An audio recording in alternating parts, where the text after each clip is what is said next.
Ferryman wonders how long he's going to keep playing around. If he doesn't want to be stuck here forever, he should pick a wall and just crash into it. Encrid explains that the more he repeated it, the more he felt it. All 3 paths are solid walls, so it's a shame he just has to choose one. Then the next day, Torres sees Encrid training with the hidden blade, which he is now able to expertly take out. He wasn't able to do that yesterday, so how did he do it now? Encrid notes that it took 30 days to achieve this, and ignores Torres when he asks what he means, as he built up enough skill. This is his 70th ninth today. Now he will cross the wall and move to tomorrow. He knows that there's still some time until they go through the hole, and asks one of Finn's men to make him a small pouch that he can strap on his wrist. The soldier agrees, and Encrid moves on to Finn. As those boots, there is something different on the inside, right? Finn confirms as such. They got extra cloth to muffle footfalls, as there are a lot of sensitive beasts around these parts. Encrid notes that they should all wear them, even Torres. As they walk through the hole, Finn wonders if he worked as a ranger before, as even without the boots, it's hard to walk so quietly. Encrid kept practicing repeatedly. To survive this stage, he had to find the ambushers first and create an opening, but finding something in this darkness is not easy. However, they have an expert in that field right here. He asks what will happen if enemies are waiting in the crawl hole, which Finn finds the chances to be slim, but they will just retreat. Encrid asks what they will do if their routes are blocked. How high or wide is this tunnel anyway? Are there perhaps any other side paths? Torres asks if he's scared or something, as that's a lot of questions for him. Encrid just says that if armed guards were waiting ahead, they would all be dead, right? Finn tells him to sit it out if he's scared. Better than him saying all that ominous stuff. Encrid just wants them to be a little careful. He has to make his teammates move how he wants, and given their status, he cannot just brute force it like in the past. He must use persuasion. He has to be like Krang back in that old infirmary, a forceful will that conveys his words exactly. Finn admits that she has been too relaxed, and by raising her senses, she is able to discern that the footprints they see were deliberately erased. With that feeling, she tells everyone that they have to turn back now, but the crossbowmen are already searching for them, ready to strike at any moment. Without warning, Encrid rushes forward and says that he's a messenger from Captain Roger, surprising the two, but the crossbowmen don't know anything about a messenger. They still let him approach foolishly, allowing Encrid to start his true climb. Roger is the name of the commander he learned from Resha, and since these guys cannot make out his face or uniform in the dark, they naturally believe him when he says that a monster attacked the city. This one mistake allows him to close the gap between them, and once they figure out who he is, it's already too late. He slices one open before grabbing another and using it as a shield, not allowing the others to shoot their crossbows. Encrid entices them. Are they even trained? Can they not handle 1-foot soldier? The other two wonder what the hell he's doing as he keeps yelling and yelling incessantly, angering Finn because she cannot hear anything else. But that's when she gets it. The darkness combined with the chaos of the situation and his nonsense creates a perfect opportunity for her to strike unnoticed. She did not expect him to be so smart. The soldiers eventually notice that someone is behind them, but they cannot do anything as Torres joins in, allowing them an easy slaughter because of the darkness. The crossbowmen refuse to die like this, so they shoot Encrid's hostage and prepare to shoot him down as well. Encrid thinks that the stalling lasted longer than expected. He's happy with the results. He throws 2 knives at the ones in the front and rushes to the others, where Finn commands them towards the exit. Suddenly, though, the main force of the Grey Dogs, led by Roger, appear, who look determined to cut them down. To confuse them, Encrid screams at Roger to relay Resha's message, stunning everyone and allowing them a few more seconds to run. Roger becomes furious and tells his soldiers to get them, and they all eventually get out of the tunnel. But Finn wonders how long they are going to keep chasing, and thinks of where they can try to shake them off. Encrid tells her to head for the campsite, and she asks why, but he says they don't have time, and to hurry up already. With that, she guides them towards the camp, Encrid noticing that the sun is about to set, meaning that he can call up those guys soon. He remembers stories about the vipers underneath some clay-like stones, so he throws 1 stone at a soldier, who blocks it, but does not expect the absolute army of vipers that are attacking them now. Finn wonders why they're making so much noise. It is not wise here. That's what Encrid was aiming for, with those big ears of theirs. They cannot miss something like this. The moon is rising, and the monsters that herald its arrival appear. These beasts care not for allegiances or status. They just want flesh and blood. Encrid tells the two to get to the side, but they both do not want to abandon him, as he is a precious comrade. He tells them to go already, as he has a plan, which they will only get in the way of. As the soldiers circle in, Roger sends some men after the two who are running, and the rest are pointing their spears at Encrid.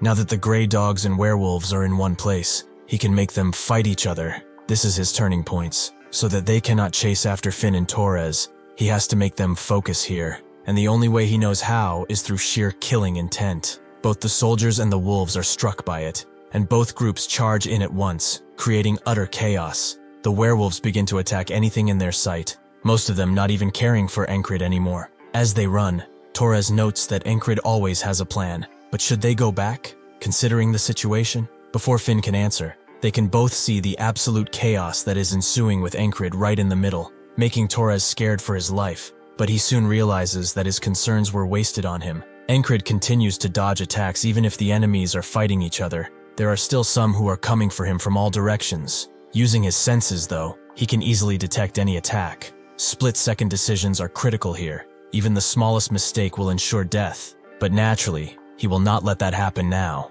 Roger screams at his men to form ranks, which Encrid does not like. The gray dogs are still elite soldiers. If they form up like this, the wolves won't put up much of a fight, so he has to make the chaos continue. There was something he accidentally discovered in a loop when he was fighting Roger. One of the men proudly boasted about him, as he never takes off his helmet. He was naturally curious and tipped it over, only to reveal the shocking truth. Roger was extremely bald and was also very insecure about it. Now he instigates him by urging him to take off his helmet. He who sent his hair up to the heavens before he rose reveals that barren wasteland he calls a scalp. Roger is naturally angered, but keeps it together, as he will not let himself be used by some low-grade soldier. Suddenly, Encrid flexes his full head of hair, making Finn think that he finally lost it. But this managed to make Roger go over the edge, so he dashes towards him in anger. Exactly what Encrid wanted. They begin exchanging blow after blow, but Encrid is getting closer and closer, as he wants to reunite with his hair. Before he can deal the final blow, the pack leader takes Roger's head clean off, shocking the men. The pack leader growls at Encrid, but suddenly rushes past him and begins hiding in the chaos. Encrid knows that it is planning a surprise attack. This bastard forced him to loop back several times, but he knows of its games. He blocks the strike coming from behind and then slashes its hand before it strikes, allowing him another slash at its chest. The beast tries to use the other hand, but Encrid pierces its chest, ending the fight. The other two are pretty amazed by this. Truly, this guy is way too overwhelming. Finn believes they should regroup and calls Encrid over to get out of here. The soldiers would follow him, but the beasts are too much for them, so they are fated to die here. Finn asks how the hell did he know that the werewolves would show up here, but he only counts it as luck. Torres is curious about how strong he is. How did he even know the enemy commander's name was Roger? Encrid believes they are right to be suspicious, but they cannot understand even if he explained. He tells them that their mission is not yet over. They have to go over the wall. He has a score to settle after all. As they climb the wall, Finn asks if Encrid was a ranger to climb this well, but Torres can't tell her, because he really doesn't know what this guy is. Encrid's sixth senses are not on fuller alert because of this mage, but he knows where she's going to be, as she has not moved from here in all his loops. He tells the others that there's an enemy, and that he will move first, before suddenly charging Raisha, who grabs his arm and pushes him away. Encrid frees himself from her veins, and she asks how he is here, as her children should have rid of him. Encrid notes that her dear children are busy with the greyhounds now. She must not have trained them much. She uses her magic to attack him, but he parries the tendrils and moves in to cut her whips, which are her main source of damage. Finn is surprised by how well he's dealing with a mage, and Torres wonders if they should help, but they would only get in the way. Fortunately for them, they can have some fun too, as a bunch of guards are rushing in to help Resha, but suddenly get intercepted by the two. She has had enough of their games and sends angry tendrils towards Encrid, who has already figured out how to beat her. She is still a human, and will still die if stabbed, but how does one create the gap to achieve that? He has just the thing for that task. He moves in with his blade, rushes in with his blade, forcing her to block, but he can get past that and set up his trump card, prepared with the help of the hidden knife. He knew that these magic devices would be useful. He got an offer to sell them beforehand, but he was sure they would have some use. He throws one of them directly in her face, creating a beaming light that covers the entire area. Raisha is naturally blinded, allowing him to cut her down. Once he learned to relax his shoulders, he realized there's no need to pick just one direction. All of the three walls were excellent in their own ways, and so he created this today by beating all of them. Finn and Torres finish the last soldier, with Torres knowing that more enemies are about to appear soon, and Finn agrees, so they should run while they can. The guards search for them, but they successfully infiltrated amongst the beggars. Now they only need to rescue the kitten and escape. Finn brings them to their last place of contact with Kitten, where it's clear that an ambush took place, meaning that something happened with Kitten. Finn thinks that they are dead. This entire plan of theirs was just a trap of their own being. Encrid believes now that the letter they got from Kitten was written by Aspens to lure them here and kill them. The guards are still adamant on their search, screaming and shouting about searching everywhere. But even if Finn suggests that they escape now, it will be a huge gamble. Considering the amount of guards present, Encrid has a method for them to get out, and they soon start a fire to attract as much attention as possible. Now that he has done this a fair amount of times, he has learned some techniques, to the point that he's a full-blown arsonist. He really needs to train more with the blade to make up for it. With their escape, it's time to return to Border Guard. In the castle, someone of higher prestige gets informed that the intruders escaped, which surprises him as they set up tons of traps. He did not expect for Raisha to die easily. This plan was perfect, a perfect opportunity to kill some rangers and spies, dealing a heavy blow to the enemy. It's fine though, they still have tons to do, so they should go and prepare for what comes next. This is Aspen's genius strategist, Abner. On the boat back home, Finn and Torres are beat, but Encrid asks for one more sparring match once they get off the ship. This prompts Torres to scream at him. They have already sparred 10 times while getting here. After they arrive, Torres believes they should just rest, but he forgot that this is his idea of rest. Encrid invites Finn over, but she knows he only wants to fight, so she refuses. Before getting into the encampment, they see a bald guy begging, which Encrid knows, so they can go on ahead now. Gilpin is extremely glad to see him and rushes to his side, explaining that Crace is in danger because that frog appeared. Encrid remembers he spoke about it every spring. That frog comes to inspect the guild. 3 days ago, Crace thought he got a lot of prep before deployment, but it's been a week since he returned to the barracks. But the higher-ups benefit from the supplies he shares, so it's fine. Gilpin came to him and reported that an innkeeper saw someone suspicious, most likely an Aspen spy. Crace told him to check him out and eliminate him.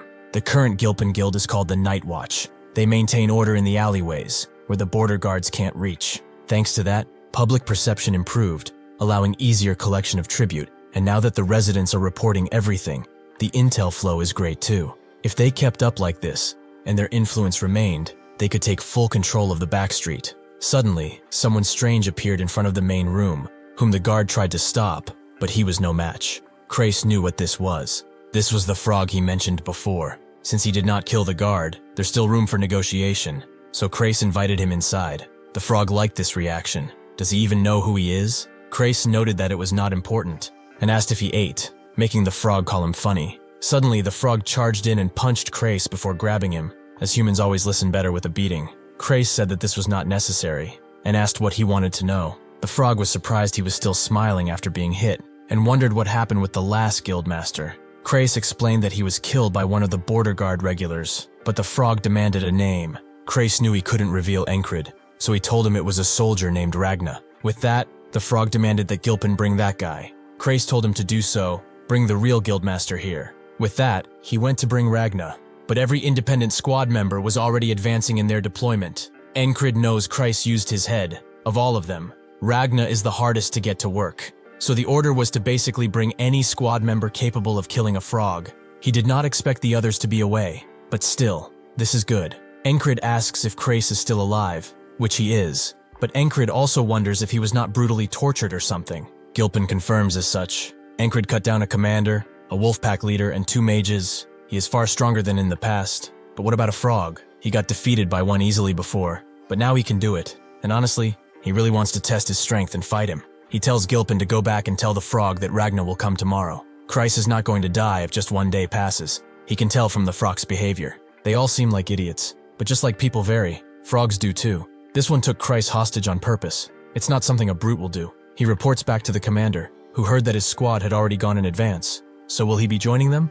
Encrid notes that he will join them in 2 days, as fatigue has built up. Just in case he dies while fighting that frog, he will make sure his body is in peak condition. After enough rest and training, he gets prepared, but only has 2 whistle daggers left. He wasn't able to recover the others, so he will have to get more. Esther meows at him, and Encrid finds it strange that she's showing affection. Was she lonely while he was gone? She can come too, but only to watch, as he's really looking forward to the moment he can fight a frog again. The frog hopes that he will meet Ragna today. He has waited long enough. Christ vows on his very soul that he will appear and offers him much fresher worms. The frog likes how he knows his stuff. It seems that he's too useful to kill, for now. Christ is flattered, but inside he wants to die, or rather, he will die, if someone from the squad doesn't show up already. Christ patiently waits for rescue, but wonders why they are so late. Maybe he should just try and run away himself. Unfortunately for him, the frog is keeping an eye on him constantly. He's barely even sleeping too. He's sure that if he holds out a little longer though, those guys will come and easily beat this frog. At least one of them should come. Suddenly, Encrid prepares his knives and bursts through the door, more surprising Christ, who is disappointed that he came, because he's the weakest of them all. Encrid throws the whistling knives, but the frog raises himself in one arm to dodge before landing down, allowing Encrid another chance at a blow with his blade. But the agility of the frog is something else, and he goes behind Encrid, attempting a strike. After they both miss, they give each other a deadly look and rush in at the same time, their blades clashing with sparks. Krace is surprised. Is that really the Encrid he knows? How is he even surviving against that beast? Encrid continues to block his attacks, recognizing that a novice would be only doing this, but the frog has a stupid amount of strength,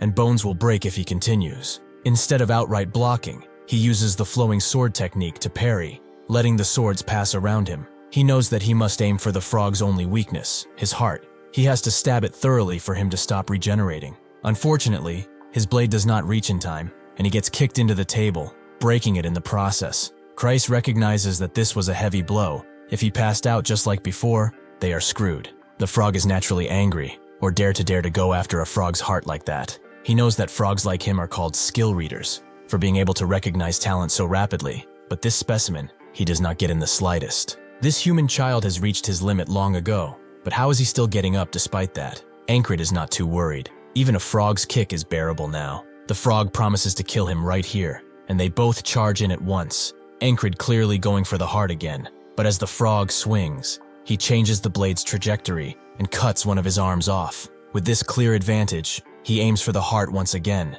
but fury overtakes the frog, and notes that he could kill him with no arms if he wanted to. He slams his other arm into his, making Encrid drop his blade and leaving him to die. He knows it's over, but he will challenge him again today and beat him. The blade reaches his forehead, but suddenly stops as the frog begins breathing heavy and cold. Encrid doesn't get it, but the frog feels an immensely strong spell behind him. It's clearly from that beast. It's warning him that his life will be in real danger if he kills this human. His senses are fighting his thoughts. He wants to kill. A human who has surpassed his limits like this is an unpredictable human, the type that they need to cull now. However, it's not as important as living another day. He tells Encrid his name, Merloon. He vows to take his life the next time they meet. With that, he leaves, Krace hoping and praying that it's over. He really thought that he was going to die, but when did he become so strong to make a frog retreat though? Encrid says he hasn't. The frog's last attack hit his right wrist, making him lose his blade. However, deep in his heart, he knows that it would have only taken 3 todays to beat.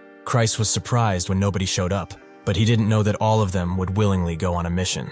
Encrid was surprised too, but Krace is only glad that the frog just left. They sure got lucky. Encrid doesn't get why that guy could have killed both of them, so why did he leave? He asks Esther if it was her, but Krace tells him to stop speaking to animals. Suddenly, the first company commander approaches, running, asking where he has been. He notices the wound on his arm, which is not good, but they do not need him to fight now. He has to come with them. His own company commander asked for it personally. She watches his group battle, and now understands why people consider them lunatics. Rem is taking out people like no tomorrow, but he gets bored midway and stops. Ragna comes back after days of being lost with a head in his hand, asking why they switched camps when he slept, which they didn't. He gives them the head, and asks not to be disturbed, and they recognize this as the head of the enemy commander. Even his own allies are afraid of Auden, who snaps arms like twigs, leaving both the enemy and his allies pretty spooked. Jackson easily dodges any strike that comes his way, not damaging the enemy directly, just leaving them with psychological damage.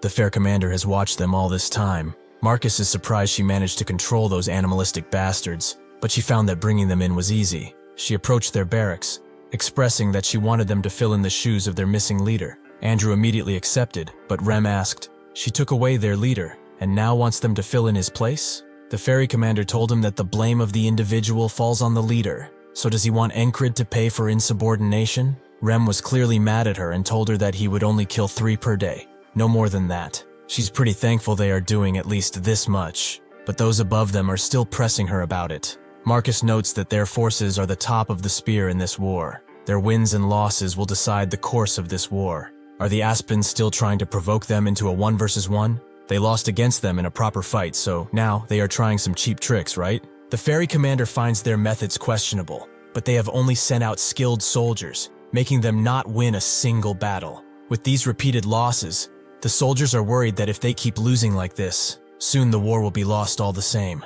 Marcus knows that their morale is going to plummet if this continues. They only need to send those who are strong on their side. Honestly, getting those lunatics to do it would be perfect. The ferry commander tells him that just getting them to show up is already difficult. If they ask more, they must refuse to fight at all. Marcus is annoyed that they are so disobedient, but it's hard to get rid of them, given their skills. Is there no way to effectively control them? The ferry commander knows of only one way to bring their leader back. After she leaves, Marcus damns these Aspen bastards, as they have never been this cunning. But recently there have been reports of a young genius tactician in the Aspens. Surely, this is his doing. As Andrew walks through the camp, he thinks that he's the only man who can rebuild his house. Currently, he's the squad leader of a bunch of lunatics, and he's trying to keep them in line while Encrid is away. The others wonder if his eye is okay. Maybe he should stop dueling Rem so much. Andrew knows that he must take care of that murderous instinct of his, lest he actually attacks someone. Every time he fights him, the closer he brings him to death, but he also feels himself getting stronger too, like he's getting more powerful. His guard agrees. It is frustrating, but it does help. Thankfully, the other squad members kept to themselves and are not starting fights. The problem is that the other soldiers are frustrated by the fact that they are not doing their jobs properly on the battlefield. Do they think this is some kind of joke? Andrew recognizes this man as the newly appointed platoon commander. He knows that if he leaves things like this, he will die. So he intervenes and explains that only their commander is allowed to give them orders. As the man screams in anger, Rem wonders what he looks like with his guts out, making Andrew push him and demand a fight. They will listen to whoever wins. With that, they leave. But Rem finds this boring. The fighting is boring. He was going to have some fun destroying this bastard, but he's gone. There is nothing fun to do here. Maybe it's about time he quits being a soldier. Ragna hasn't heard anything about him, making him wonder if he's dead or just super late. Auden prays and wonders if he has returned to the earth. If that is so, there's no more reason for him to be here. Jackson finds this time inefficient. He has already accomplished what he wanted in this army. With this, they all come to the same conclusion. If Encrid doesn't return today, they are leaving.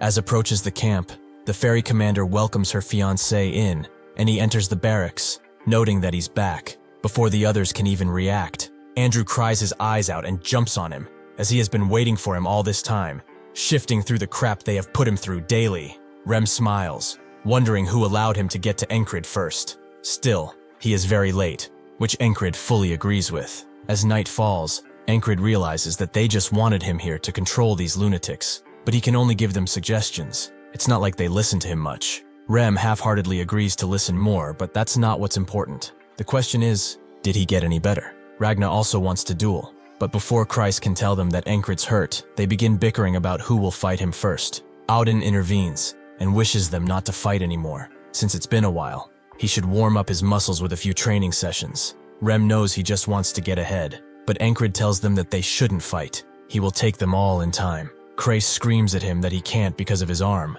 but Encrid thinks it's not broken. He can still move it. Jackson notes that he cannot ignore injuries, no matter how small, so he should give it here so he can apply some cream. Encrid can't put strength into it, but he can probably still hold a sword. After fighting a frog in crossguard, he has gotten even stronger once again. Naturally, he is still far from being a knight. The heights he must reach are still very much away, but he has already gotten far from where he started. He really wants to show them how strong he has gotten thus far. Jackson notes that it will turn bad if he goes overboard, but dealing with the side effects is his burden to bear after all. With that, they go outside, Rem being his first opponent. He likes how confident he seems, so he charges in, excited to see how much he has improved. Encrid rushes in head first and deflects from below, Rem immediately noticing something different about him. He moves without hesitation. This is confidence that only comes from someone who has gotten stronger. He is ecstatic to be shown more, and charges in again, with Jackson noting that they've only been apart for a week, but he's already this different in skill.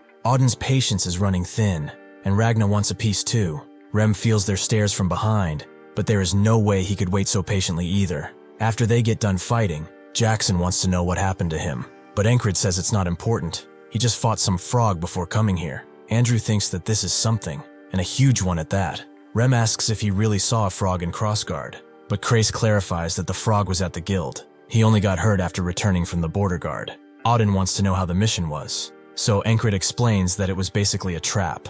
They fought greyhounds, lycanthropes, and a man too. Andrew feels a little ashamed here. He fought these bastards day in and day out, but he still cannot get closer to him. They are surprised he survived, but he still has much to learn. As they go to sleep, Encrid thinks that there was much to learn from today's duels, but he could feel them holding back because of his injury. He wants to recover and fight them at full strength. He has to, for their sake. Rem suddenly speaks, noting that he doesn't want them to lose to a frog anymore, with Ragna agreeing that they have much to learn. Auden notes that training is the way, and Jackson notes that he still has some openings. Encrid notes that he will win if they fight again, and silence falls. Suddenly though, Rem says that they will fight once fully healed, and the others join in too, vowing to help him with the training and such. Esther covers her ears, and Encrid dismisses them by saying that they will do all that once he recovers. A short moment of silence left. Rem damns the frog. He could have blocked his attacks and then caved his head. After his wrist is healed, he will make him a frog hunter. Ragna notes that he must learn more of the sword too, and Auden does not want to let his muscles falter. Jackson tells him to not be overconfident, but Encrid finally shuts them up by asking if they're not going to sleep. So they all do so. Encrid wakes up much later. He sleeps in, probably because he was tired from all that fighting. He goes outside, asking if the men are at the front, as those who can fight all go to the front, and only those standing guard and the logistics platoon are in the base. He tests his wrists, and it feels worse than yesterday. Maybe he shouldn't have fought, but they all seemed eager to, and he could not let them down. Thinking about it makes him want to swing a blade again, so he picks one up with his right hand. He's supposed to be wielding this with 2 hands, but he has wielded a blade with just his left before. If he trains enough, he's sure that he can master it. After a swing, he feels how awkward it is. A pathetic strike, like when he first started. However, there is no better time to review what he learned throughout his journey. Starting to learn the blade from scratch is not an easy thing, but thanks to the isolation technique, he does not lack strength. Suddenly, Vengeance appears, whom Encrid thought was in the front, but his squad is actually in charge of the defense. Encrid's sword strap becomes loose, and Vengeance can't believe how tardy he and his blades are, but he offers to help since he's injured. Encrid is surprised. He was always quick to fight him, but now he's being nice. He wonders why he hated him in the first place, and decides to ask him directly. Vengeance looks at him and then says it's because of Jenny, but Encrid knows no Jenny. Vengeance screams at him that it was the herb merchant, but Encrid is still confused. With his blade strapped back, he hands it over to him and walks away while huffing and puffing. Encrid actually remembers her, but that affection was one-sided. Jenny was a girl who ran a herb shop at the border guard. He always dropped by because she had good products. She grew feelings for him for some reason, but Vengeance also happened to like her. He can tell him now, he was only interested in the product, not the seller. Vengeance knows. He only looks at blades, not women. Still, he's a bit mad because Jenny never once looked at him, but fell for his face. Because of this, he goes back to work angrily, making Encrid wonder if he's bipolar or something. After training a bit and going inside the tent, Esther seems more tired than usual, making Encrid wonder if she's sick. This is actually because of him. Because he keeps getting injured, she has to overdo it and reduce his fatigue, which will not allow her to use magic for a while. Encrid pets her again, and notes that they are in the rear, so she should focus on getting some rest. The day seems peaceful. The guards are patrolling the waters with no real disturbance, but it only takes one ripple to make everything turn. Without warning, a guard is shot in the head and the bell is rung, with everyone jumping out of their tents to fight. Encrid does too, but Christ refuses to let him, as he's still a cripple. Unfortunately, this is not one Encrid can just sit out, as the legions of soldiers come out of the water, led by Mitch Hurrier. It seems that God has heard his prayers, as he has longed to meet him again. Encrid is glad he remembered his name, but it's only natural. Mitch realized how prideful he was thanks to their fight, and this has caused him to reach new heights, so he wants to see him end by his own hands. Encrid jumps forward to protect the others, his blade striking Mitch's, but his hand slips. He notices that he's injured, but does not relent in spite of this, as he deserves to die. Before he can strike though, Vengeance rushes in and tries to fight for Encrid, who tells him to turn back, but it's too late, as his head is chopped clean off. Esther jumps in too, rushing to resolve this without more deaths, but she's struck down all the same. Crace, who went for her, is out in the open, and Encrid can only reach as he's killed too.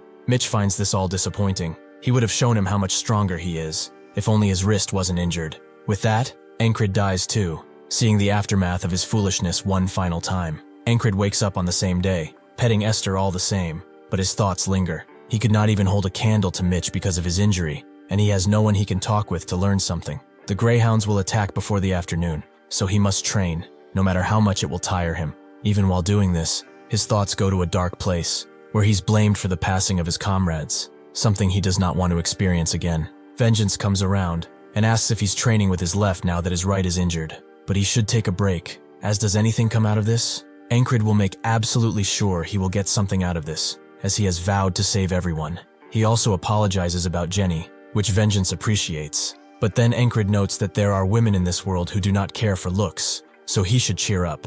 This makes Vengeance shout and scream, but Encrid just smiles. The time of attack comes, and he is faced once again with Mitch Hurrier. He was always over the level of even a special rank, and now he's more focused than ever. Even if he has trained, Mitch's sophisticated sword techniques are too much combined with his injured hand, so he gets a deadly cut. He notices once again that his hand is hurt, and finds it a real shame that he has to end him like this. No matter how strong he may be, Encrid knows there's one thing he can do: train his left side, how to grip the blade, how to swing it, his stance with it, everything he has lost, to the things he learned as a child, all the way to what Ragna taught him. He will not waste his time figuring it all out once again. He has already walked the same path with his right side, so even if he dies countless times, it doesn't matter, as he's a quick learner. It's already been 40 today's thought, and his blade trajectory still shakes. Perhaps he's just not used to it. On this today, Vengeance comes with the proposition of a duel, which makes Encrid curious as to why he's doing it, but since he's being serious, he has no reason to refuse. They get set up, and Vengeance is the first to strike, successfully pushing Encrid back. After all, he's still a platoon leader. However, Encrid makes it up in experience. He lets his blade Goldie and trips him, winning the fight. Encrid notes that he has trained quite a lot with his left too, but wonders why he wanted to duel. Vengeance doesn't really know. Just watching him made his blood boil for some reason. Encrid says he's only been doing basic exercises, but that's exactly why Vengeance is like this. Looking at him reminded him of how he first picked up a sword and began training. That desire to become stronger, to become one with the sword. But his blade is weird. He doesn't know how to put it, but it seems like the sword of the dead. It's really difficult to explain, but what he wants to say is something else. This makes Encrid think, does this mean he's not powerful enough, or something else? Vengeance was just getting to that, but Encrid seems to have figured it out. He tried to follow the trajectory he learned with his right up until now, but his left side is fundamentally different. He needs to look for a trajectory that works with his left, and from his first strike, he has found it. He thanks Vengeance, as finally he sees a way forward. He must awaken his senses in his left hand, which is the key to properly using it. To do this, he needs to start changing small habits, like eating with his left hand. He explains it's to make his right recover faster when someone asks why he's doing it, although he still needs practice. Things like getting dressed, even training, he will only use his left hand. And to awaken these senses to their limits, he will also use the hidden blade, as the method taught by Torres is effective here. With this, 50 days have passed, but when he starts with Vengeance again, he says the same thing, that his sword is still dead. He must improve, so he trains again and again. 60 days pass, then 70 and 8. Each time he improves on what he learned previously, and eventually, Vengeance says nothing of his sword now, only that he needs to train harder to match him next time. Encrid tells him to keep at it. Maybe then Jenny will finally see him. He likes how easily he gets annoyed, but he should make sure that he gets to confess at least. As he goes to the gates, he wonders what talent is. Clearly not something one can define in a word. It's the skill of utilizing one's own body, but even the ability to lose oneself in focus, that's a talent too. And right now, since the start of his grueling training journey, he gets a taste of what real talent is. By training with his left hand day in day out, he has piled up enough skill that in just 100 days, he has caught up to 30 years with his right. This is the 112th today, and he will surpass this wall. Everyone rushes in, and Christ grabs Esther like usual, but Encrid stays in the front. Mitch thanks the gods that he's here, as he wanted to see him again, and Encrid reciprocates that feeling to him. Mitch vows to use his full might against him and climb even higher. This makes Encrid feel a little guilty, because he has already seen him fight with this might dozens of times, and realized something crucial. There is no way he can beat him in a pure sword fight. He rushes in, pushing Mitch back with his strike, before grabbing one of his fingers and snapping. This makes Mitch drop the blade, but he kicks Encrid away as a result. Mitch is naturally angry, but after repeating today so many times, Encrid realized that no matter how hard he may train, he cannot get past him with just swordsmanship. It's fun to try, but he needs to get past today. Mitch guesses this is his way of struggling to the bitter end, but it will not work, as he's ambidextrous. Encrid confirms that he's the same, and thinks that to beat this guy and see tomorrow, he has to use something else. A technique so desperate it is used as a last resort, the secret move of the Valen style. He suddenly throws his blade at Mitch, forcing him to deflect, and allowing Encrid to rush in with his fists, fighting like a dog backed into a corner. He swings at Mitch, who moves out of the way and tries to strike, but Encrid tackles him to the ground and blocks his blade by holding his hand in place. This allows him to strike Mitch's face again and again, like a true dog.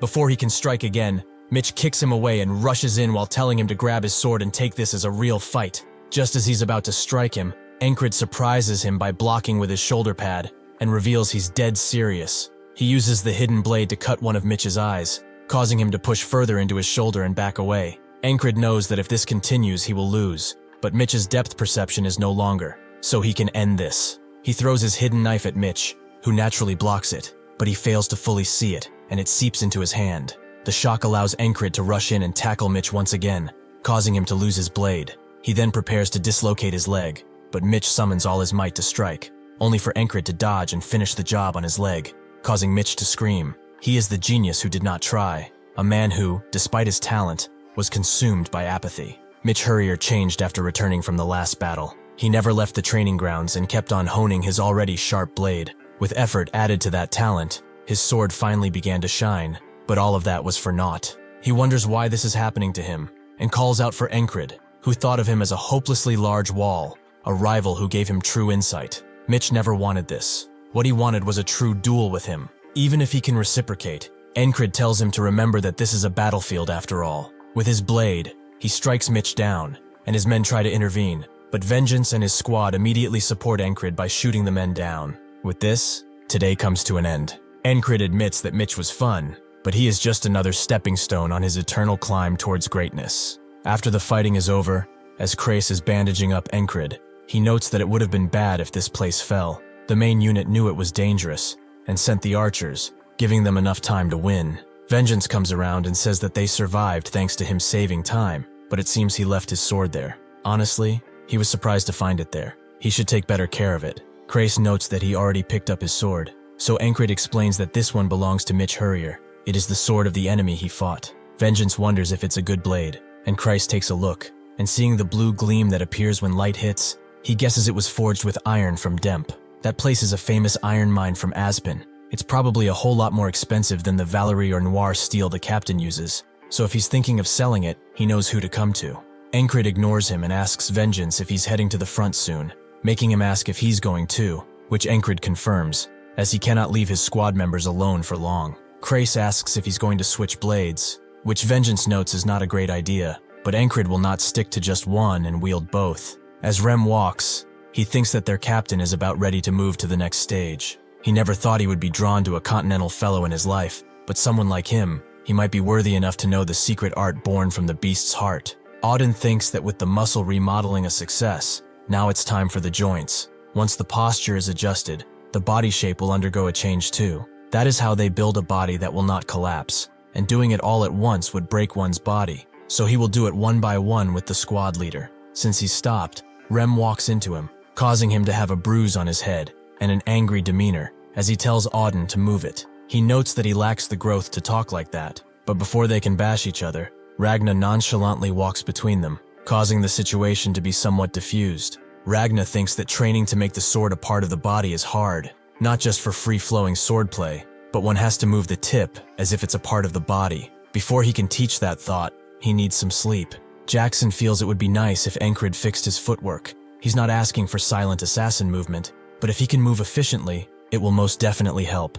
Does he really need to offer that kind of advice, first thought? Ragna seems to be walking in the wrong direction, and Rem grabs him, as he knows that this lunatic is trying to go to the enemy lines once again. Ragna notes that at least he's more normal than him, causing them to scream at each other again. Jackson thinks that he will not have the squad leader turn into one of those dumbasses. He will correct him himself before that happens. As the group keeps walking, the ferry commander tells them to halt, as the enemy has shown up, and Lowell of Aspen principally challenges one of them to a fair duel. The ferry commander can't believe they are doing this again. This is a dirty tactic to lower morale with 1 versus 1s. It may be lame, but due to their losses being so constant, the mood has shifted. If they just ignore it, they will just say they ran away like rats. So fighting is the better option. They also believe a commander like her will not step in, as that will be really shameful. This puts the fairy commander in a precarious situation.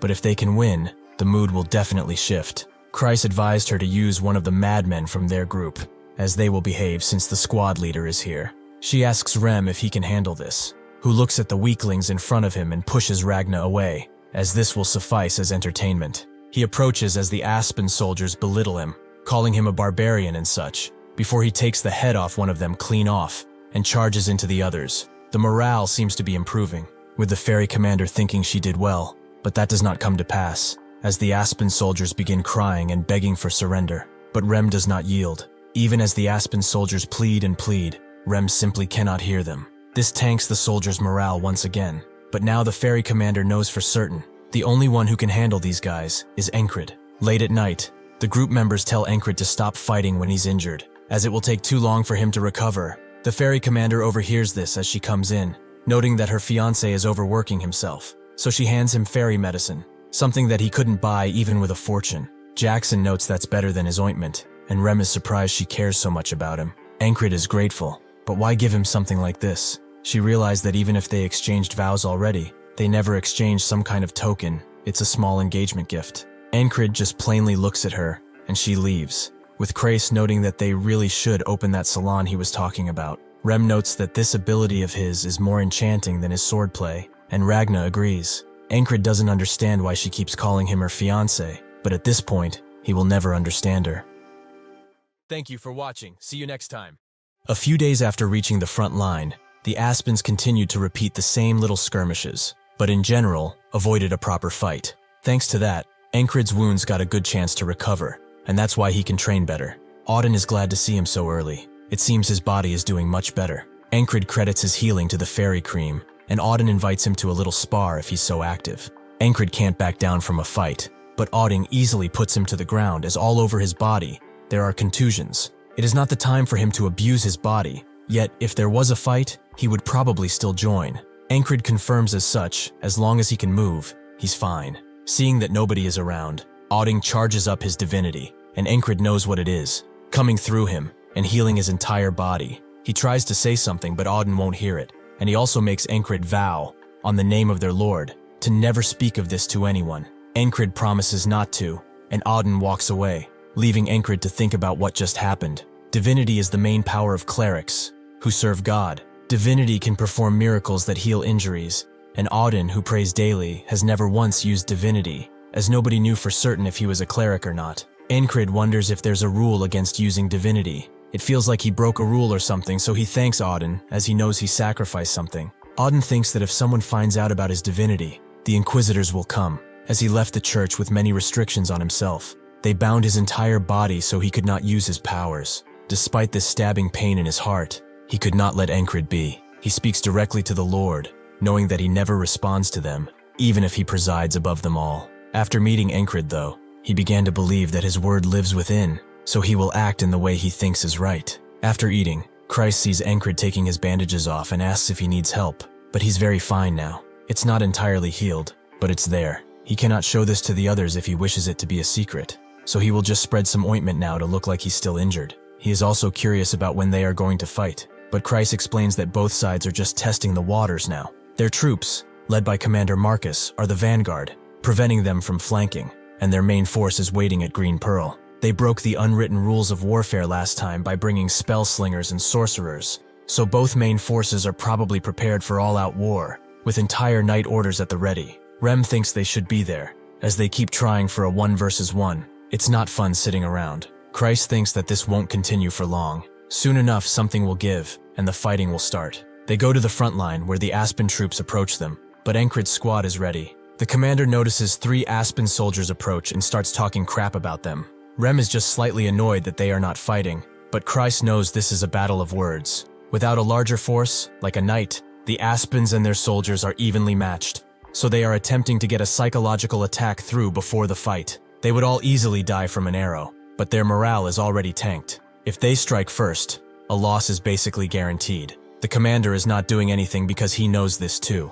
He has something prepped, but can't use it here, as using the lunatics to win the duel will only backfire. He and Krace both are waiting for something to happen, something that can shift their morale entirely. The Aspens get to calling them virgins, but Encrid tells Andrew to relax. He will get his chance to let his rage loose soon enough. It's fine, really. It's okay to be a virgin, but he should use that rage in battle. Andrew tries to say something, but everyone begins laughing at him, with Auden asking why he doesn't walk the sanity path. Ragna hopes he will get his chance, and Rem continues to laugh. This gets the attention of the soldiers, who also get the chance to poke fun at him. But Jackson knows what Encrid did, although it was quite mean.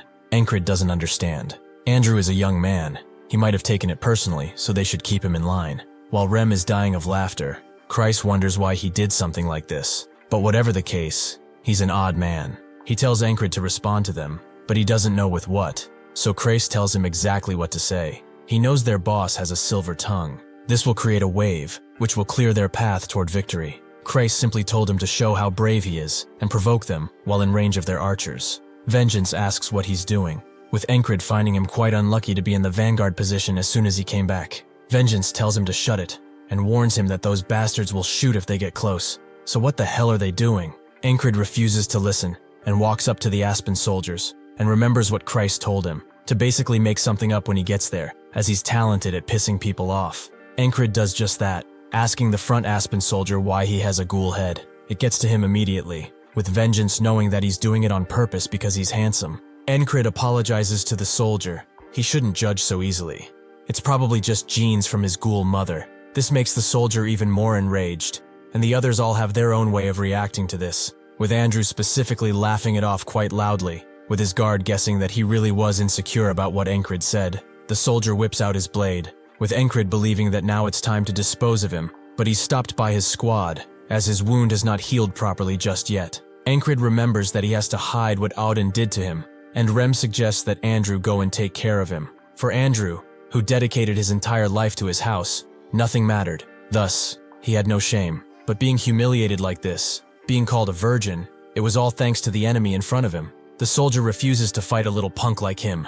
He wants the bastard who dared to call his mother a ghoul. Andrew tells him to shut up, as he will tear open that ugly mug of his. The commander knows that the Aspens who initiated this fight are experienced soldiers, capable of destroying their men and not easy foes. This is proven when Andrew's attack is deflected, leaving him open. But the others know that he won't back down. He pushes even harder, as no matter the hardship or the difficulties, he always stood back up to fulfill his dream. So compared to what he went through, this is nothing. His guard always knew he was talented. He was just hidden because those around him are monsters. Everyone cheers for him, and he finally gets a proper greeting into Encrid's squad of lunatics. He exclaims victory in front of the Aspen, noting that his are all ripe now, causing a bunch of reactions, with even Encrid laughing. Kreis expected this to happen. Things worked perfectly in their favor, it seems like. The commander takes this opportunity to summon the border guards from behind, who completely take the Aspen force by surprise. And while they are doing that, the commander orders the archers to fire. The tides are turning.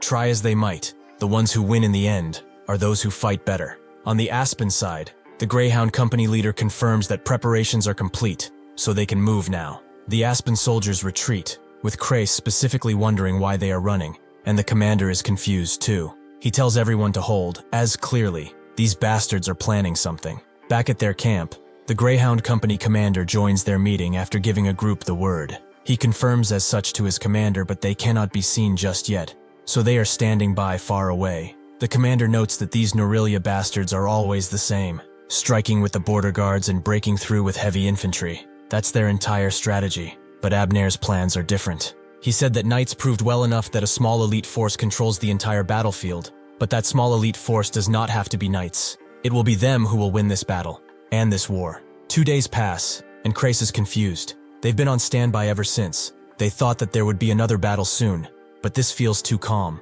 There are 2 things Aspen can do now: fall back, or bring in an asymmetric force. The commander himself said that he was prepared for another spellslinger, and they did not find anything, despite doubling the scouting party. What are those bastards thinking?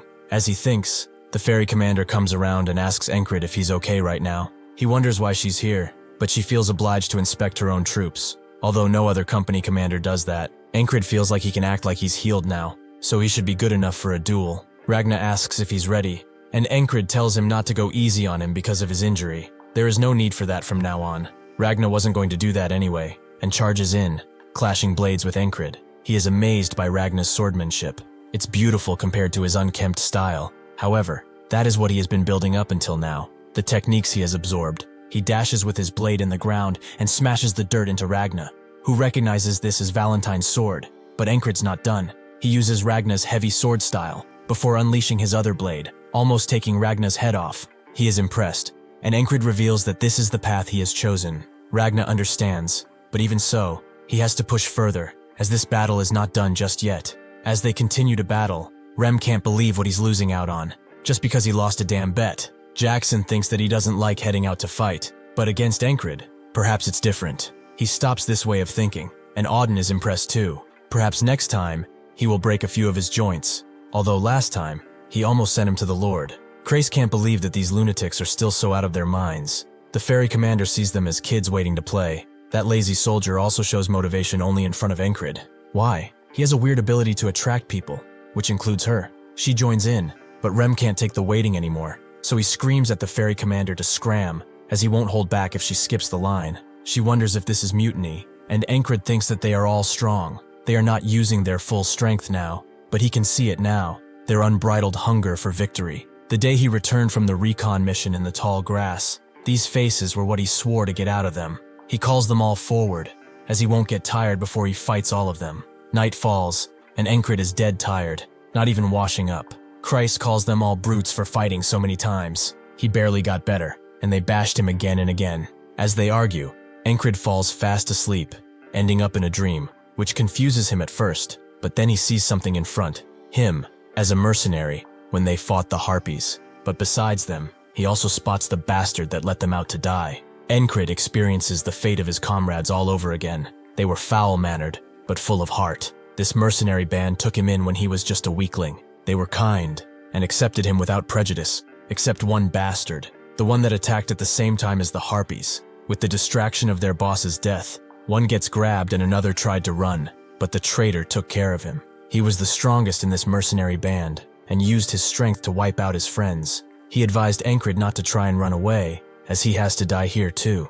Encrid asked why, so the traitor explained that he got a better offer than sticking with some pathetic country bumpkins like them, and it's cleaner to wipe them out, no loose ends and all. Besides, they pissed him off quite a bit with their comradeship plays. Upon spitting on one of their heads, Encrid charged in, but the traitor easily put him to the ground and began choking him. He wanted to let him go. After all, leaving someone like him alive would not change a single thing. Encrid began to hate his weakness. Watching his comrades die helplessly was enough to bear, but what tormented him was the fact that he lived thanks to the charity of maniacs. He knew that wasting his life for revenge would be playing into that bastard's plan. He buried the grief of losing his comrades deep in his heart and moved forward toward his dream. Even so, if he only had the strength he has now. In this nightmare, the traitor turns around and goes for his very soul. But something makes this entire scene disappear into serenity, and that something is Esther. He is a man who needs a lot of looking after. At the rear base, she used all her strength to drain his fatigue, but he was too exhausted, and she couldn't do much. She will not make that mistake again. In the morning, the battle horn sounds, with Rem noting that the Aspen bastards are finally crawling under their rocks. It's time to take some heads. Before Encrid leaves, he looks at Esther, as that voice that ended his dream reminded him of her, so he pets her gently, telling her to guard the camp. Rem hopes they brought something interesting, and Encrid agrees, as he's eager to see what kind of wall he will face next. Unfortunately, the frontline soldiers are not as eager when they see what they are up against, a mighty giant. The archers immediately fire, but the arrows break on the beast's skin, with even Encrid surprised to see a giant here. With one fell swoop of his mace, he takes out 20 men, with the others left alive freezing up in fear. The giant smiles, making Encrid think of the non-human races living on this continent. Frogs are simple, driven by dreams and desires, and so are the elves, who only care for nature. Dwarves obsess over metal, and beastkin prioritize reproducing above everything.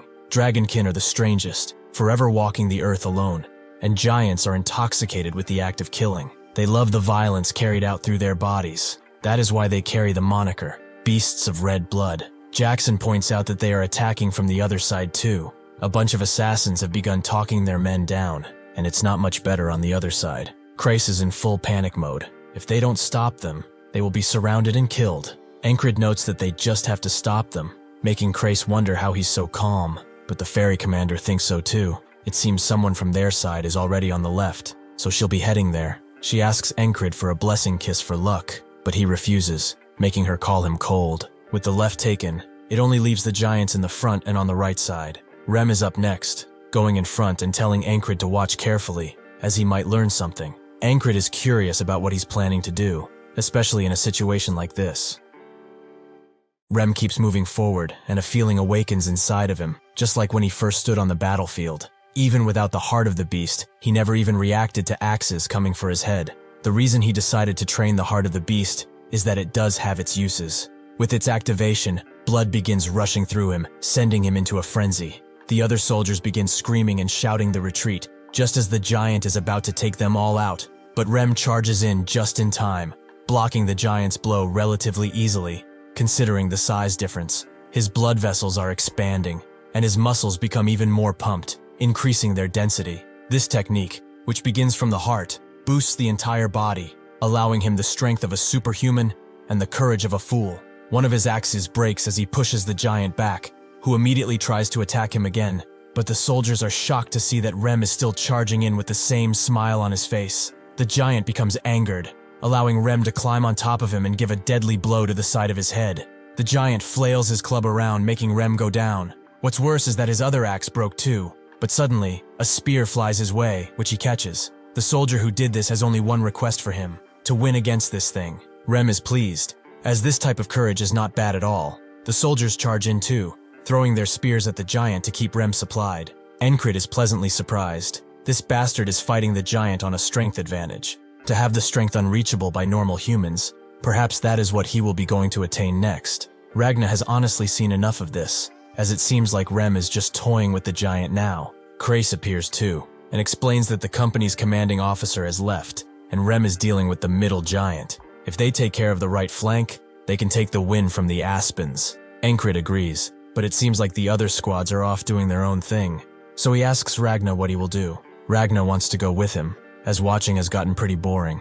Encrid curbs his excitement, as first, he has to win this battle. On the right, Vengeance is actively losing a duel, with one of his men advising him to stop, but he refuses. The man who challenged him finds it amusing that he refuses to die, but how long is he going to last anyway? Before he can strike Vengeance, Encrid charges in and deflects the attack, noting how horrible he looks. Vengeance tells him to shut it. These are but flesh wounds. As he hears Encrid's name, the man lets down his cloak and reveals himself, shocking Encrid. This is the man who almost took his life, who took his squad out, Ensi. Ragna asks if he knows this creep, but Encrid could not forget him if he tried. In the past, he wouldn't have been able to deny that they were comrades because he was weak, but that's not the case anymore. Rather than this bastard, who kills his own comrades, he's going to call those who risked their lives to protect him his true friends. Encrid does remember his name. Was it something along the lines of little shit? Oh wait, that was his nickname. His actual name was Dumbass, wasn't it? Ensi charges in angrily,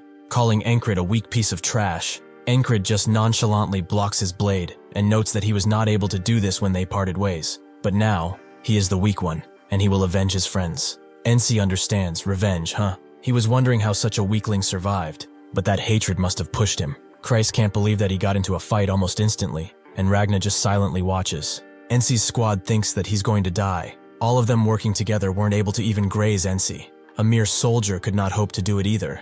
Judging by their stances, Ragna surmises that they have all learned the murderous blades. It's a skill built through real experience, and they seem to have learned it solely for the thrill of the kill it gives. Ensi notes that he continued to live his life, while he only harbored thoughts of revenge. It just so happens that a lordship in Aspen has been promised to him once they are victorious here, so he's going to climb so high that even if he survives this, he won't be able to touch him anymore.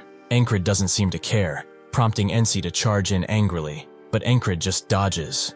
He knows what this blade is, a flexible sword, sharp as a needle. This is the Eastern Chi blade. Encrid readies his weapon, remembering what this bastard said and what he did. Ensi continues charging in, his blade flailing around, making Krace scared, as he cannot anticipate that sword path at all. Encrid is not too worried though, as Ragna already taught him how to fight this style. He charges in despite the incoming blade, going low enough to dodge it. This leaves Ensi completely open, and Ragna notes that no matter how strong those who train in the murderous blade are, If they do not think on their actions, they will always be vulnerable. Encrid has just abused that and hit Ensi directly in the back. He wants to correct what he said, as he is nowhere near important enough to make killing him his life goal. He's just a stepping stone. Encrid completely slashes him, thinking that the Encrid who watched his comrades die has disappeared, and with this, he should no longer haunt his dreams. He cannot hear the dead, but he hopes his true friends enjoyed this spectacle. Ragnar moves in, as he wants to stretch his legs out a bit.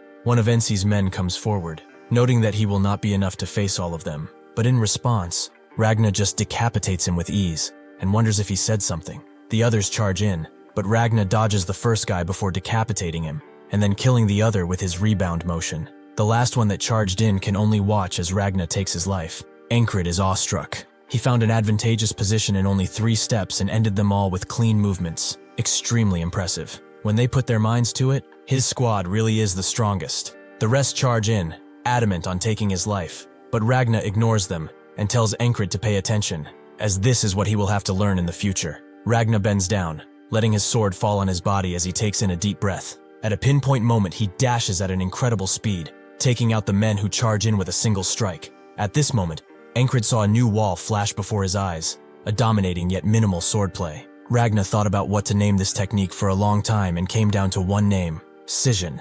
Encrid wants to be impressed, but that is kind of weak for such a technique. The Aspen men continue their charge in other places, as they are confident because of the giants joining them. But as they do so, Auden rushes in, taking their weapons away instantly. This makes them wonder when Norelia got a giant of their own, as this is clearly no human. Auden asks what they are talking about. He's just an ordinary human, just like everyone else. The others don't believe him, but he moves on, noting that he will give them the time to leave this place. He starts counting down from 5, slowly walking forwards. But the Aspen soldiers refuse to give up. Even if big, he is only one man and cannot survive the tip of a spear. Auden fulfills his promise and finishes his countdown before planting his feet deep into the ground and charging in, leaving nothing but dead men behind. On this day, he will send them all to the Lord. The Aspen soldiers' morale is completely gone, and they can only scream as Auden continues his assault, although he seems to be enjoying it a little bit too much, judging by his expression. The fairies are a traditional sort, and traditionally they live together in clans inside their closed forests. They, however, have changed with the times, and some fairies traded their years for Krona by either becoming mercenaries or enlisting in an army. The Aspen fairy tells the fairy commander that he won't hunt her down if she runs now, but she feels like she should be the one saying that. The Aspen fairy recognizes her blade, Nydir, a leaf blade, but he wonders if it's stronger than his needle blade. Within a fraction of a second, they clash blades, moving at a speed many other races could not achieve. Unfortunately for the Aspen fairy, the fairy commander is faster than he, and much more skilled in terms of combat. She attempts to strike from behind, barely giving him time to deflect her attack, but when he does, he grabs her neck and tells everyone else to jump in. Unfortunately, all of his men are either dead or still dying, as Jackson has taken care of them all with relative ease. Even if they are fairies, they cannot overcome pure skill. The fairy commander understands. The plan was to distract her with someone of her own race, and then have her circled. But alas, the plan did not work. She kills the Ossipin fairy, and asks Jackson if he's fine with leaving his leader behind. But he notes that if he were the type to die in such a place, he would have done so a long time ago. She notes that he really trusts Encrid, but he just ignores that comment and notes that the tide is turning. She agrees, unlike the old battalion commander, who was like a sprouting vegetable. Marcus is a commander who knows his way around a fight. He will definitely not miss this chance. He forwards the turtle infantry, and seeing the heavily armored soldiers, the Aspen soldiers sign the retreat, but Andrew and his crew charge in, with the Aspen soldiers recognizing him as one of the madmen. Andrew's bodyguard is shocked to see him act just like Rem. It seems that he rubbed on him quite heavily. They say that the spring wind carries magic with it, and right now, it's blowing through this battlefield too. This feels like a spring wind that leads the way for new beginnings. Marcus tells everyone that the enemy commander is routing, and they will send the border guard to finish them off for good. They broke through the dagger the enemy hid, and completely turned the battle on them. That crazy squad did it all on their own. Krace knows that if this were the old squad, they wouldn't have charged in like this, but Encrid has influenced everyone and dominated the battlefield. The fairy commander is glad that everyone is drunk on the spring winds, and Marcus tells everyone to raise their voices for the heroes of this battlefield, the madmen. As they cheer, Krace notes that this nickname is kind of weird, but as long as the captain is happy, then he's fine with it. As the Aspen commander runs away, He thinks that Abner's plan was not at fault. They just did not expect there to be someone strong enough to defeat a giant. The Greyhound's commander thinks it was all Encrid's fault, as he was the one who kept getting in their way since the last battle, and even took down Mitch. Suddenly his horse is hit and he falls on the ground, but still tells the commander to keep going, as this is his only chance to escape the border guards. Sure enough, they charge in feverishly, with the commander of the border guard putting the Greyhound commander down.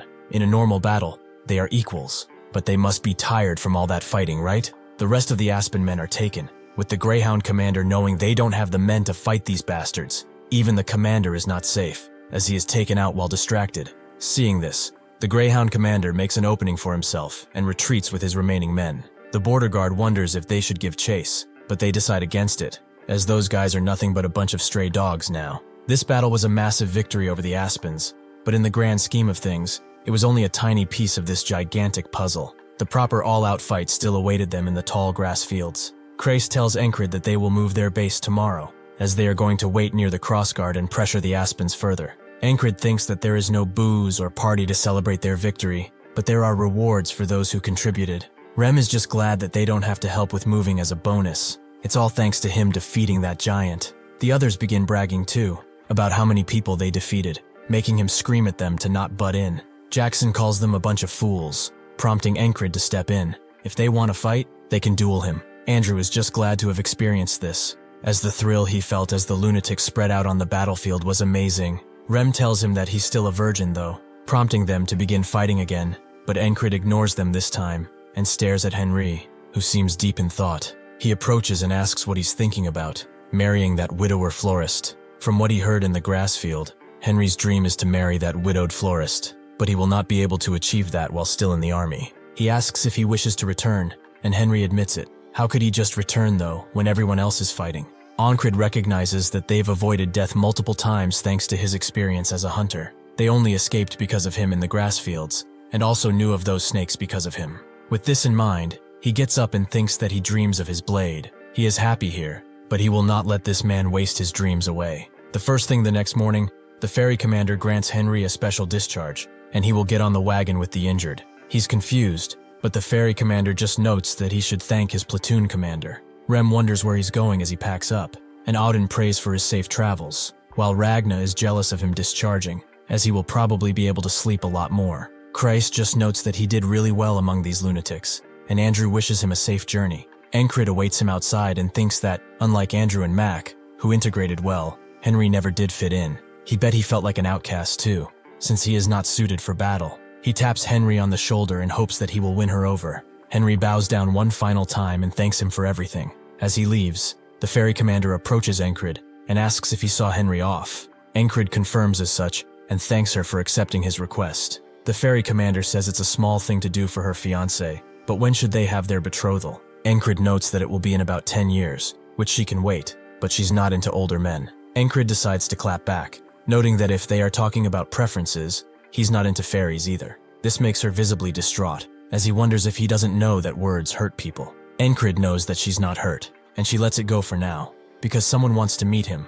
More specifically, Marcus is looking for him. As they walk, Encrid remembers what Crais told him, that due to his countless achievements, like that infiltration mission and even this battlefield, the battalion commander might try to scout him soon. Marcus asks if he likes tea, and if he would like a cup, but Encrid gently refuses. Marcus notes that he must have been busy with the camp relocation, so he hopes he didn't call him for nothing. Encrid explains that he was free, since he has no luggage to pack, making Marcus laugh, as he did not know he was capable of flattery. He achieved something of remarkable merit on the battlefield yesterday. Encrid is surprised he even called his direct superior here for a scouting offer.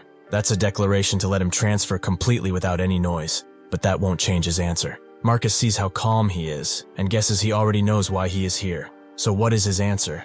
Encrid refuses, which Marcus expected, since he heard him refusing a lot of commanders in the past, but he should know that his offer is much more potent than the other. Encrid explains that he has a dream, and that dream is to become a legendary knight. Marcus is taken aback, as this is a person with a dream that shines brightly. He too was like this in the past, in the days when he wanted to become a sword for the royal family. As time passed though, he gradually compromised with reality, and now, his life is dull, as he has settled into the present. A stagnant heart like his forgets its dream, and becomes a shackle for those moving forward. so he does not have the right to command this young man. With this in mind, he sets Encrid off and asks the fairy commander what she thinks about his dream. She can't say, as his future is his to decide. Marcus never liked the excessive honesty fairies had, but he respects Encrid for his dream, as he too will move towards something new. Thanks for watching, and stay tuned for the next video.